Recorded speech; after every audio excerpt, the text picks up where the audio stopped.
ازيكم عاملين ايه؟ يا رب تكونوا بخير. اللهم صل وسلم وبارك على سيدنا محمد وعلى اله وصحبه وسلم.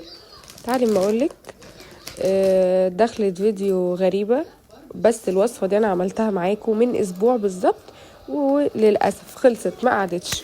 تعالي اقولك طريقة المخلل اللي تتعمل ازاي. الخيار هنعمله تاني زي ما عملناه اول مرة، 3 ايام هتخلصيه. هاتي يلا كام فص توم على قرن شطة وربع او نص برتقانية، انزلي عليها بشوية كزبرة، شوية بابريكا وشوية شطة حمرا. لحد كده لا لسه مخلصناش. حطي معلقتين 2 خل. خلاص. اللهم صل عليك يا نبي.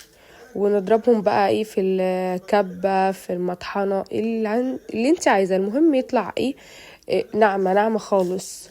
خلاص عاملة زي تتبيلة سمك. انا شفتها وحسيتها تتبيلة سمك، فاهميني. قطعت بقى الخيار بتاعي اللي هو ايه صوابع طويلة كده، يعني بالظبط قولي مثلا هتقطعي الواحدة نص والنص هتقطعي ربع، يعني نفس التقطيع ده احسن يعني وافضل. المهم نزلت على الشوية اللي كانوا فاضلين في البتاع بتاعتي المطحنة دي، نزلت عليها بشوية خل. هقلبهم بقى كلهم في بعض. اهم تركاية واهم حاجة لازم تعمليها انك تحطي الخيار بالتتبيلة بتاعته دي في التلاجة مدة 2 بس. ليه؟ هيطلع معاكي مقرمش، ريحته تحفة تحفة تحفة. انزلي بقى ايه، هاتي برطمان كده كويس. انا كنت عاملاه في دي المرة اللي فاتت. انزلي بكوبايتين 2 مية، عليهم معلقتين 2 ملح خشن. تمام. البرطمان ده واخد مني نص كيلو بالظبط، نص كيلو خيار، يعني ده نص كيلو. والله نص كيلو. المهم ما تنسيش بقى نص معلقة السكر عشان تخلي الخيار بتاعك مقرمش وناشف كده، ناشف مش طري. طعمه روعة روعة روعة. تجربتي بقيت كل ما يخلص اعمله 3 ايام وبتاكلي منه. بيطولش. خيار سهل موجود طبعا عندنا كلنا. ايام السوق هاتيه. عندك خيار وخايفة عليه لا يبوظ وانت جايبة كمية، وخصوصا ان احنا داخلين في دخلة شتاء. اعمليه. اعملي الوصفة دي وصدقيني طعمه حلو. ريحته جبارة جبارة جبارة، ريحته جميلة. يلا لو وصلتي معايا لحد هنا اعملي اللايك والاشتراك عشان يوصلك كل جديد مني. امانة عليكي ما انت خارجة من الفيديو الا لما تعملي لايك واشتراك ودعوة حلوة من قلبك. لحد كده خلصنا. لا انا حبيت ازود ربع مية كده بحيث ان انا ايه المية تغطي معايا الخيار. هنقفل عليه. عايزة اقولك مش 3 ايام كمان، عدي بكرة وبعده افتحي عليه. انت متخيلة؟ شفتي المنظر؟ بجد كان جميل قوي. عايزة اقولكوا ريحته حلوة. البرتقال عامل معاه ريحة جامدة جدا. انا بشتري الطبق من المحلات ب10 جنيه، فيه 4-5 خيارات بس. تعالي لما نجيب السجق اللي كان معانا في الفريزر كنت عاملة معاكم قبل كده. تعالي بقى اما نقولك الطريقة بتاعته. المرة دي هنعمله مش في صينية، لا قالولي لو محدش عايز ياكله ببطاطس ممكن تعمله لنا كده. هقولك على احلى طريقة ممكن تتخيليها. السجق حلاوته. انا هنا لقيته السجق لازق، نزلت معلقتين 2 زيت. خلاص، او معلقة زيت كبيرة.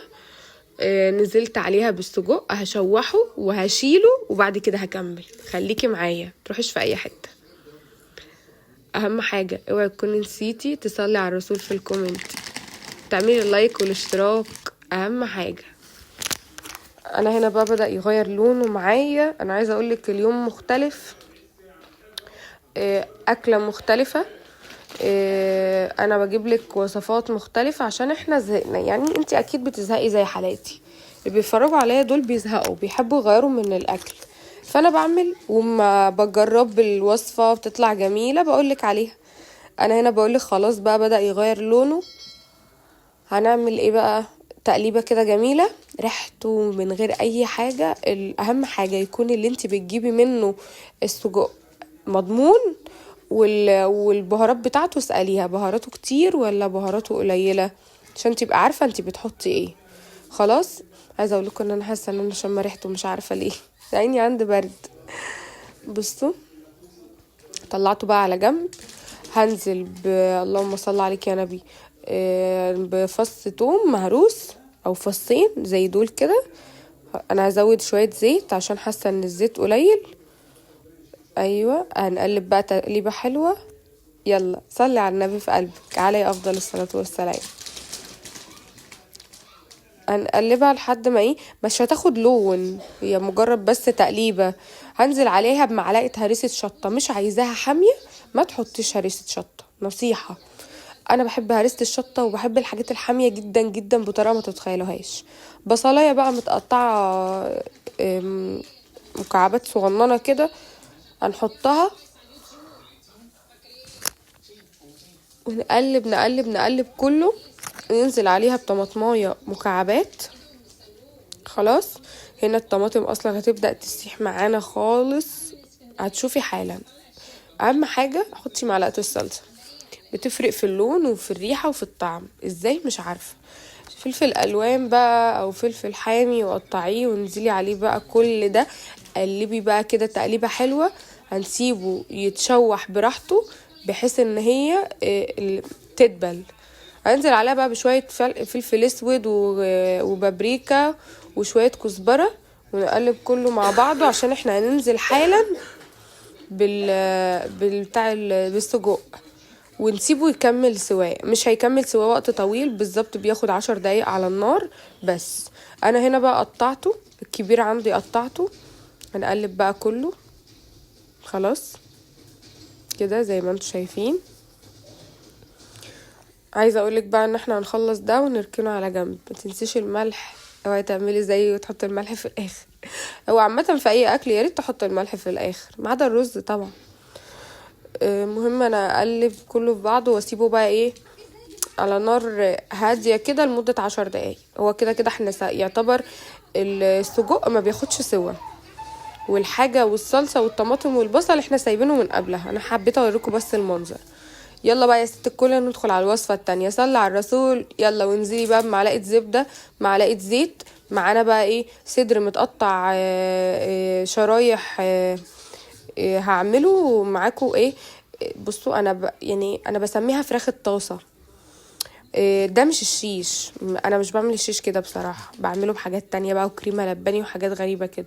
المهم يلا ننزل بفص توم مهروس او فصين على حسب الكمية اللي انتي بتحطيها.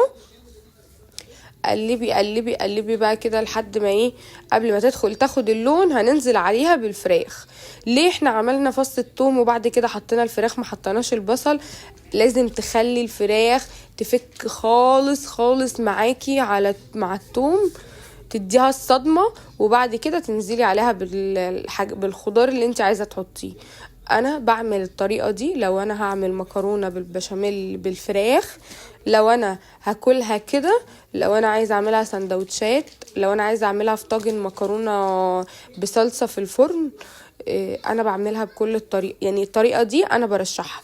جربي التوم مع الفراخ بيودي الطعم في حتة تانية خصوصا في الاستريبس. هتعملي ستريبس هتعملي بانيه اوعي تنسي فص الثوم.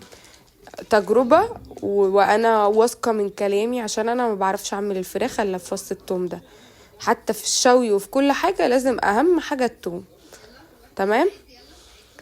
اول بقى ما ايه انا كنت منزلاها كان فيها شوية ماسكة تلج بسيط مش كتير يعني. فاول ما بدأت تاخد اللون معايا كده خليكي ايدك ما تسيبهاش، خليها ايه كلها تبقى يعني ايه غيرت لونها.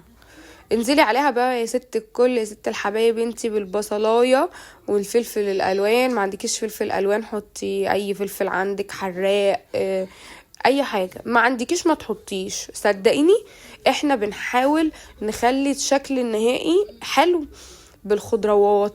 مش بيفرق دايما بنسبه 70% في الطعم، لا يعني عادي انت ممكن ما تحطهاش برضو بقى يبقى طعمها حلو. اهم حاجة النفس، اهم حاجة النفس بس مش هقولك اكتر من كده. انا بقى كنت بقلب كويس جدا جدا عشان نوصل لنتيجة حلوة. بصي بقى انا هنا بوريك الروزماري. عندي روزماري ناعم وعندي روزماري اللي هو الخشن اللي هو الفروع اللي عامل زي الشجر ده. انا هحط ناعم، ما بيبقاش عندي ناعم بحط خشن، ما عنديش مش مشكلة. شويه فلفل اسود وشويه ملح وكركم او كاري، خلي الطعم في حته تانية خالص. المهم نفسك يا شطوره، المهم النفس بس. هنقلب بقى كله. انا هنا كنت سبتكم ورحت اجيب الكركم، ماشي. وده كركم ولا كاري؟ ده كاري، معلش انا اسفه. شويه بابريكا، خليكي معايا واحده واحده. البابريكا والكاري مش اساسيين، ممكن نحط الملح والفلفل الاسود بس، خلاص. ولو عندك شويه لبن يا ريت يا ريت تحطي شويه لبن، بق بمعلقتين بساط كده، يا لهوي بتودي الطعم في حته تانية خالص. طلعت بقى كيس البطاطس بتاعتي من الفريزر، وعلقت بقى على الزيت عشان احمر شويه بطاطس كده. لقيت جوزي داخل عليا بقى بعيش من اللي هو المدور ده، وعيش من الطابونه زي الفين وكده بس مدور، وشويه خضار بقى، وحطيت لي معاهم وردياه. يا سلام، مش قادره اقول لكم على المنظر بصراحه. هينفعنا. حمرت البطاطس وطلعتها. عايزه اقولك احلى طريقه بطاطس تاكليها، انزلي بشويه الملح وشويه الكاري وشويه الكمون وتاكلي احلى بطاطس في الدنيا. طعمها روعه روعه روعه. ما عندكيش كاري، عندك بهارات فراخ، انزلي بهارات فراخ. ما عندكيش، حطي فلفل اسود وملح وكمون وبس. خدي مني البدايل، دايما بيبقى عندي الحمد لله اي بدايل لاي حاجه بعملها، الحمد لله الحمد لله. انا هنا بقى خلاص جهزت البطاطس. غسلت شويه جرجير من اللي هو كان جايبهم هو جاي، ابو مهيد كان جايب جرجير وهو جاي، فانا غسلت شويه. جهزت بقى ايه، خلاص كنت خلصت الاكل كله. نزلت بقى الفراخ وجهزت بقى كل حاجه.